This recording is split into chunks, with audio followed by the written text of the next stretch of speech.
dito po tayo kumikita in Live Good. We have the fast and slow way of earning. So sa fast way, babayaran tayo ni Live Good ng $25 sa bawat bagong subscriber ng company na manggagaling sa atin. So we are an affiliate, so we only promote the company. If magustuhan yung platform natin, then kikita ka. Pero uulitin ko lang po, di po tayo dito required kumuha ng other subscribers or affiliates for the company. Pero every time na makakuha tayo ng new subscriber, kahit saan man sa mundo, kikita tayo ng $25 each. But wait, there's more. For example, meron kang 10 kaibigan. And this is you. Sa lahat ng makukuha mong subscriber or affiliate for the company, kikita ka ng $25, di ba? Di pa nagtatapos doon. Dahil pag ang affiliate mo mismo ang nakakuha din ng new subscriber, ay kikita ka ulit ng another $5. And so on and so forth. So tuloy-tuloy lang kikita and kikita ka. So kikitain mo yan every week. And meron din naman tayong tinatawag na slow way of earning. So this time, kikita tayo ng dividends from the subscribers of the company kahit wala kang makuhang subscribers. But from the word itself, slow, mabagal kasi monthly ang kitaan. Hindi katulad nung kanina, weekly. So paano yan? Meron tayong tinatawag na monthly matrix commission. So matrix commissions are $0.25 from each active member that pays their monthly membership of $9.95 or in peso, 500 plus, depende sa palitan. So ano ibig sabihin nun? So sa monthly matrix commission in which kikita ka ng $0.25 mula sa lahat ng active subscribers under ng organization mo. So here's an example. So sa lahat ng company, may tinatawag tayong organization or structure.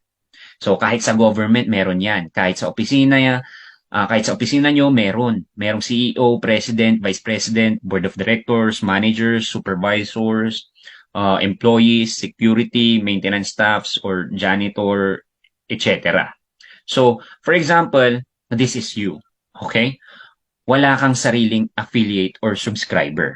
Okay lang yan kasi meron tayong tinatawag na spillover. So, lahat ng papasok mula sa taas ng organization mo, sa'yo mapupunta. Okay? So, for everyone under your organization, kikita ka ng $0.25 or 13 pesos depende sa palitan. Okay?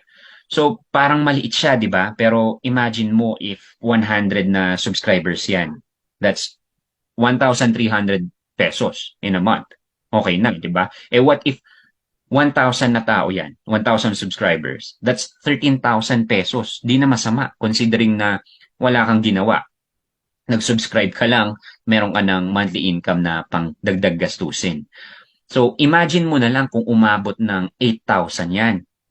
So let's say in a few months, 8,000 times 13 pesos, that's like 100,000 monthly. Ibig sabihin, kahit nga abutin ng taon bago umabot ng 8,000 subscribers ng organization mo, okay lang kasi alam mong may inaasahan ka. Diba? And klaruhin ko lang, hindi po ito magic na pagka-member mo, next month, kikita ka na ng 100,000. Wala pong ganun. Pwede mong gawin yun sa fast way to earn, yung pinakita ko kanina. Yun, posible po talaga. Kitain yung 100,000 per month. Pero since this is the slow way of earning, mabagal po talaga siya dahil monthly. Bigyan ko kayo ng example. Okay? So ito yung example ng isang affiliate na walang invite or wala siyang naging subscriber. Okay? For example, so February. So February, wala siyang kinita. So because yan pa lang yung kakastart pa lang niya ng business eh. So pagdating ng March, kumita siya $2. $2, sabihin natin nagkaroon siya ng 8 na subscribers. Kaya kumita siya ng $2. And after a month, pagdating ng May, kumita siya ng $38. Pagdating ng June, kumita siya ng 118. Pagdating ng July, 238.75. And pagdating ng August, $312.88 na. So, pansinin niyo yung trend. Palaki ng palaki, di ba? Because the company keeps on growing. So we have been tagged as the fastest growing company in the Philippines today. So expect po natin na lalaki at lalaki pa yung monthly income natin. Mabagal man, pero sigurado, 'di ba?